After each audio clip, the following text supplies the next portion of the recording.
जालन्याच्या आंतरवाली सराटीत मनोज जरांगे यांचं जंगी स्वागत.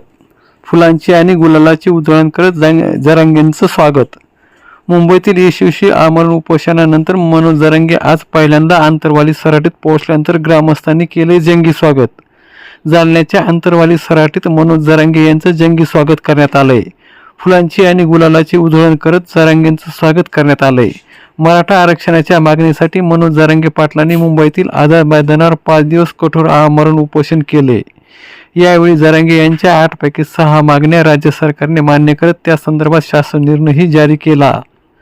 मुंबईतील या यशस्वी आमरण उपोषणानंतर मनोज जरांगे आज पहिल्यांदाच आंतरवाली सराटीत पोहोचले. यावेळी त्यांचं ग्रामस्थांनी जंगी स्वागत करण्यात आलं. यावेळी फुलालाची गुलालाची उधळण करत जरांगे यांचं स्वागत करण्यात आलं.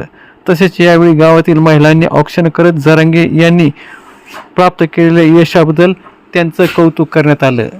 मनोज जरांगे पाटील यांचं आज आंतरवाली सराटी येथे दुपारी 1:30 वाजेच्या सुमारास आगमन झालं.